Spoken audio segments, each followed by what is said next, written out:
कर्मठ कार्यकर्ता, समाजवादी पार्टी से लगातार जुड़े रहना, और जब कभी नेताजी ने या समाजवादी पार्टी ने हम लोगों ने आह्वान किया होगा, सुरेंद्र हमेशा आगे रहा, बढ़ चढ़ के हिस्सा लिया उसने, और कभी भी समाजवादी आंदोलन को उसने कमजोर नहीं होने दिया।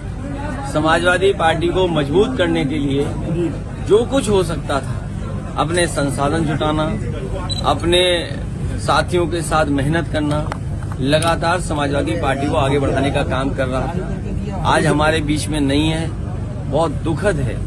मैं उनके परिवार के सदस्यों से मिला हूं, उनके साथियों से मिला हूं। हर साथी बहुत ही दुखी है। मैं उनके परिवार से मिलने आया था, उनका दुख बांटने आया था। दुर्भाग्य है कि हमारा पिछड़ों का हक छीना जा रहा है, और ये केवल पिछड़ों का हक नहीं छीना जा रहा है। भारतीय जनता पार्टी आज सत्ता में रही तो जो बाबा साहब भीमराव अम्बेडकर जी ने अधिकार दिए हैं, उन अधिकारों को धीरे धीरे छीन लिया जाएगा।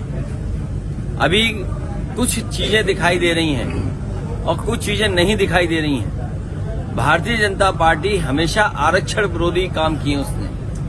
भारतीय जनता पार्टी आरक्षण विरोधी है, पिछड़ा विरोधी है, दलित विरोधी है। इन्हें संविधान की किसी भी व्यवस्था से कोई मतलब नहीं है।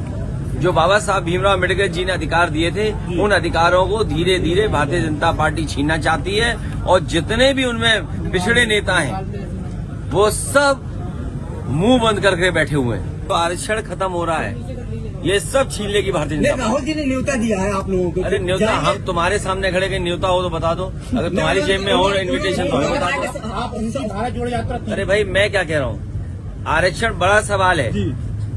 अरे भारत जोड़ो अपनी जगह है, आंदोलन हम उनके आह्वान से भावनात्मक हमारा जुड़ाव है, लेकिन हमें कोई इन्विटेशन नहीं मिला है। अगर आपकी जेब में इन्विटेशन हो तो हमें दिखा दो। अगर मिलता है तो फिर क्या करें? तो आप जैसा मैं बोलूंगा नहीं। सबसे बड़ा महत्वपूर्ण मामला है कि आज आरक्षण पे हमला हुआ है। सरकार जानबूझ करके पिछड़ों को आरक्षण नहीं देना चाहती थी, वो सामने आ गया।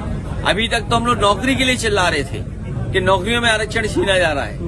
बाबा साहब भीमराव अम्बेडकर जी का जो सपना था, उस सपने को तोड़ रहे हैं। सब प्राइवेट कर रहे थे, कंपनियां एक एक करके बेच रहे थे। अगर सब सरकारी कंपनियां बिक जाएंगी, नौकरियां नहीं निकलेंगी, तो अंतर्गत आरक्षण खत्म। तो और यहाँ तो दिखाई दे गया, जो आरक्षण मिलना चाहिए था, अगर सरकार सही तरीके से पैरवी करती, सरकार सही तरीके से पक्ष रखती, तो आज पिछड़ों को आरक्षण मिलता। और जनगणना की बात कोई पहली नहीं हुई। ये बात आप याद कीजिए, जिस समय जाति जनगणना की बात हुई, समाजवादी पार्टी इस पक्ष में रही कि सभी जातियों की जनगणना की जाए, लेकिन आखिरकार भारतीय जनता पार्टी को कौन रोकता है कि जनगणना ना करे? अगर सरकार सही तरीके से पैरवी करती, सरकार सही तरीके से पक्ष रखती, तो आज पिछड़ों को आरक्षण मिलता। और जनगणना की बात कोई पहली नहीं हुई। ये बात आप याद कीजिए, जिस समय जाति जनगणना की बात हुई, समाजवादी पार्टी इस पक्ष में रही कि सभी जातियों की जनगणना की जाए, लेकिन आखिरकार भारतीय जनता पार्टी को कौन रोकता है कि जनगणना ना करें? क्योंकि जनगणना करने से हर जाति को अपनी आबादी की जानकारी हो जाएगी। भारतीय जनता पार्टी कभी नहीं चाहेगी कि हर व्यक्ति अपने जाति के हिसाब से जानकारी कर ले कि वो आबादी में किस संख्या में है। वो मेरी जानकारी में नहीं आया है, और वो जानकारी में नहीं है, इसलिए मैं कुछ कह नहीं सकता।